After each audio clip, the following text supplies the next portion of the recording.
Graham Nash. He and his childhood mate Alan Clarke had a series of hits in the 60s with the Hollies. Graham headed to America and had massive success with Crosby, Stills and Nash, and Crosby, Stills, Nash and Young. He's going to embark on a nationwide tour soon, celebrating his new album Now. Brings him to Manchester to the Bridgewater Hall in September, and I sat down with Graham to find out more.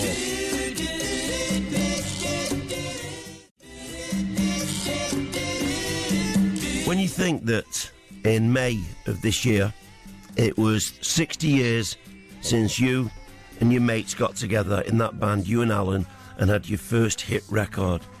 If you could go back in time now and talk to your younger self, what would you say to him? I would say, do what you've always done. Follow your mother's advice. Follow your heart. Your heart knows what's good. Your heart knows what's bad. Make the right choices for your life. And so far in my life, I seem to have made the right choices. Why do you think that is? I've always been a hard worker. The Hollies were just basically 4 or 5 guys from the north of England that escaped doing what their dad had to do and what their grandfather had to do. You know, either go down the mine or go into the mill. And my mother and father always encouraged my passion for what was then American rock and roll. Jennifer echoes that she loves me. You know, because, on Sunday night when I was supposed to be getting ready for going for school the next day, the American Top 40 would come on the radio. And we had one of those little BBC 2-station little box that made sounds. And we could listen to Radio Luxembourg if the weather permitted.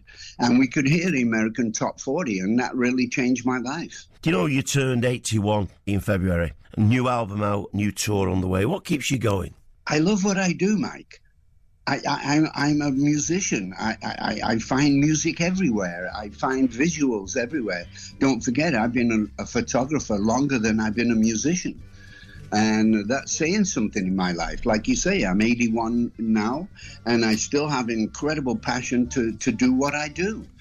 And the moment that I write a new song, I want to play it for my wife, Amy, and I want to play it for my friends, and I want to play it for a band, and then I want to play it for the public.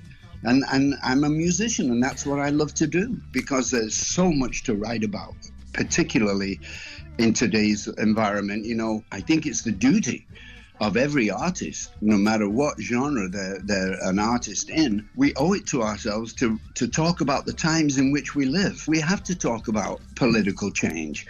We have to talk about the rise of the autocrats throughout the world. We have to talk about climate change, because it's our biggest problem and it's going to kill millions of us if we don't get a handle on this. So we have to talk about what's going on in our lives. And I think it's the duty of every artist to do that. I spoke to your old mate Alan a few weeks ago, and I'll get back to him in a moment or two, but I asked him this question, and I think it's even more important where you're concerned, because when you look at your global travels and how you moved across the Atlantic as part of your career, which at the time seemed incredible, how important, even now, as a transatlantic 81-year-old man, was your working class childhood in Salford? I learned everything I wanted to do, really, at the Salford Lads Club. Just one look, that's all. Just one look. Alan and I, last time we were in Manchester together, I went to the Salford Lads Club, and the guy that was in charge of the little tour there said, "Hey, do you want to see something cool?" I said, "Sure, what is it?" And he brought out a little, 4x5 slip of paper, and it was my joining the Salford Lads Club, and I saw my signature there when I was, 14 or something. And then he said, "You want to see something really cool?" I said, "Oh, okay. What's that?" He goes, "Here's your father's." And he showed me my father's attendance card for the Salford Lads Club. Wow. You've described your new album now as the most personal you've ever made, and a lot of your material in the past has been very personal and very you. Why is this one, do you think, the most personal you've ever put together? Because I'm really talking the truth about what's going on in my life right now. That's why I called it Now. As you said, Michael, I'm 81 years old, and I've been married to my wife, Amy, now for 4 or 5 years. We've been together for almost 10 years. And I love her dearly, and there's a lot of love songs on the album to her. It is my most personal album, and I am wearing my heart on my sleeve for sure. More from Graham Nash. Graham's going to be joining me all week here on BBC Radio Manchester. Absolutely lovely talking to him. And I started this part of our conversation by asking Graham about how it felt to leave his childhood home of Salford and one of the biggest bands of the 60s, Graham Nash, leaving the Hollies. How emotionally stressful was that to walk away, basically, spiritually, from the streets of Salford, get across the Atlantic and say, well, I'm going to live here now. This is my place. It was the music. Once I had heard me and David and Stephen sing together, my life changed. The Hollies and the Springfield and the Byrds were very decent harmony bands. But what David and Stephen and I created when we made our three voices into one around one microphone, it changed my life. And I knew that once I had heard that in Joni's living room all those many years ago, I realized I would have to come back to America and, to England and leave the Hollies and leave my equipment and follow that sound, because that's what my mother and father always taught me to do. Follow your heart. My heart was screaming, this is brand new. No one has ever heard this vocal blend before. We have not only a vocal blend, but we have the songs. And that's what really blew my mind, was how great that sound was and what great songs we were going to put that sound on. How ironic do you think is it that over here in the UK, the Hollies struggled to get their own compositions onto the singles with record companies, and you went across the States and the first thing you did there was write your own songs from then on in? Yes. I had learned with the Hollies basically how to write a melody that you probably couldn't forget if you heard it a couple of times, and we were good at that. But the lyrics left a lot to be desired. I realized when I got to America, I realized what David and Stephen and Joni and Neil were doing, and I realized that if I put better words to my melodies that I'd learned to write, that I would have better songs, and I hope that's what happened. If I said to you, I'm really sorry, Graham, I've borrowed the BBC's Desert Island, you can go on it, you can only take one of those musical pieces that you've written that's part of your heart, but you can only take one of them, which one would it be? Teach your children, probably. Why is that? I think it's a message that transcends the ages. When I wrote that, I didn't realize, I knew I'd written a decent melody, and I'd finally been able to put some decent words to a melody. But I knew that Teach Your Children was going to be a popular song, but I did not know how it would be received worldwide. And when a friend of mine called me from Kathmandu in Nepal, she was sitting at a little coffee bar, and Teach Your Children came on the radio and everyone was singing it. I realized that Teach Your Children is probably certainly going to outlast me. Between that and Our House, those two songs will represent me in the future. Our house is a very, very, very beyond. Life used to be so hard. Last time we were together, we did a Q&A with you at Salford Art Gallery, and Amy was with you then. You'd either about to get married or you'd just got married. Right. I could tell, and I hope you don't mind me saying this, but I could tell you were very much in love. Oh, yeah. My wife, Amy, is an amazing woman. And what do you think made that for you? What was the special thing for you to get the two of you together that way? Because, as I said, it was palpable at the time. I took one look at her and I wanted to spend time with her. And that's unusual for me because I'm usually alone. I'm not lonely. but I'm usually alone, and I wanted to spend time with this woman. She's not only a very beautiful woman, but she's incredibly smart and a great artist, and there was no way that I was gonna, not want to spend time with this woman, and I realized that that's what I wanted to do, and that's what I did.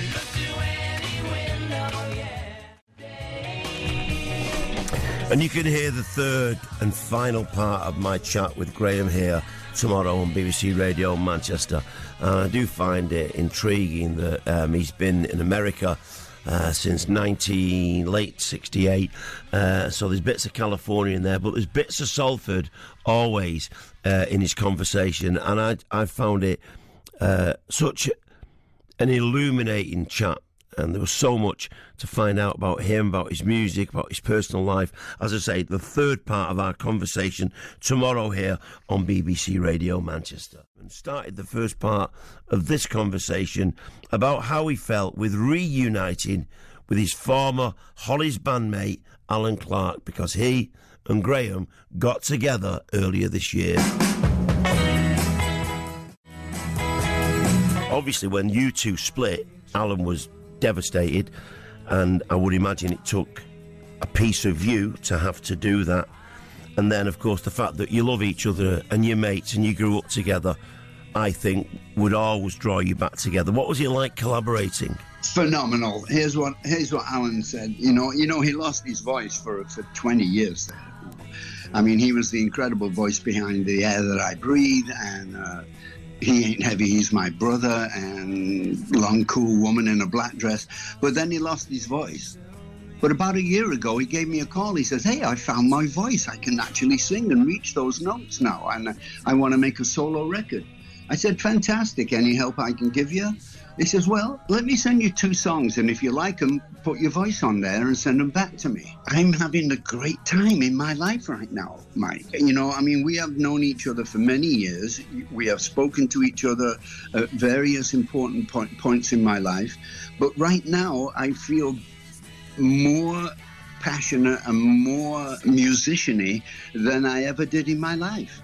And I think I'm singing better than I ever did. And my audiences are loving it. I've just completed my 2nd tour of America, and every single show was sold out. Every single one. And that's incredible for an 81-year-old man. The only people that did that before me, I think, was people like Tony Bennett, who just passed away. It's like, wow, I'm still here, and I still feel passionate, and I still want to play for people, and I still want to sing songs in front of people.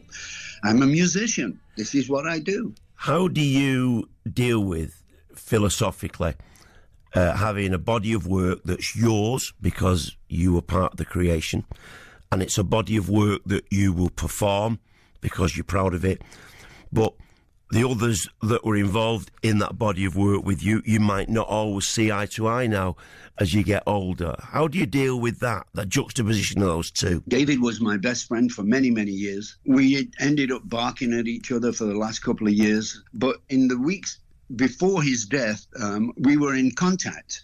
He left me an email saying he wanted to talk. And I was a little apprehensive because we hadn't spoken in a couple of years. And so I wrote back and I said, what exactly do we want to talk about? And so he left me a voicemail saying that he wanted to apologize for shooting up his mouth. Towards the end of his life, we were actually getting together, and we made an appointment to FaceTime each other so we could see each other's face while we were talking.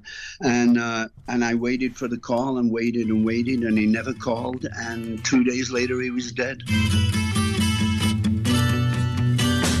I look at the times that I've met you. Both of us come from the same part of Salford. I was born in the same streets as you in Odsall and went to Salford Lads Club just like you. I'm 5 years younger than you, so when I first started looking at beat groups in 63, people like you were my heroes, because I was 15 going on 16, you'd be headed towards 20.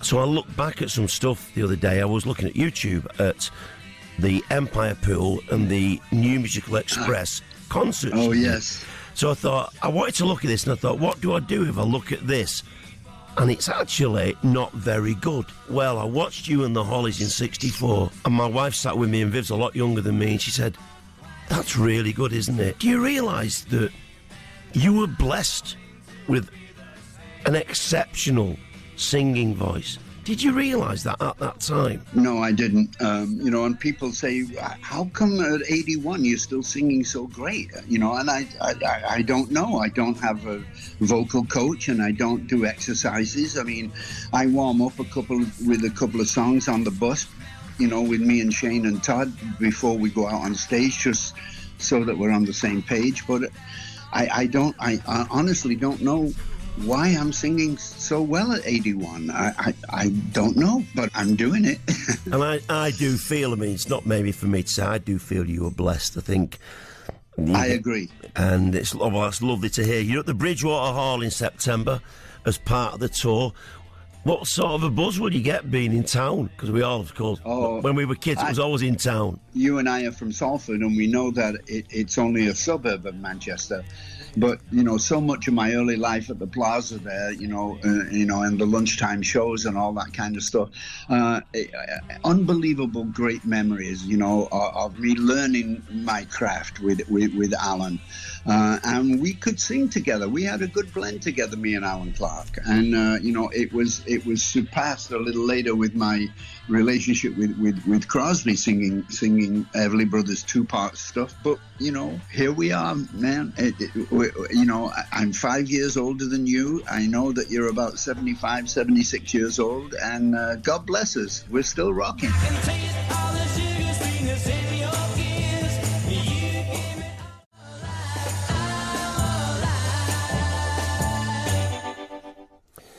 I just love that song. Loved talking to Graham. His album now is out now. You can catch him at the Bridgewater Hall in Manchester on Tuesday, the 12th of September. And I would just want to say a quick thanks to James, my producer, who put that together and mixed all the music in it, because he's quite young and he just got all the songs absolutely spot on. And the great pleasure of doing this for a living, meeting your heroes, meeting people who were important when you were growing up and trying to work out who you were and what you wanted to be. Great talking to Graham Nash. Spoke to Alan Clarke a few weeks ago as well. Bobby Elliott, who's touring with the Hollies now. Bobby's going to be on the programme in the near future as well.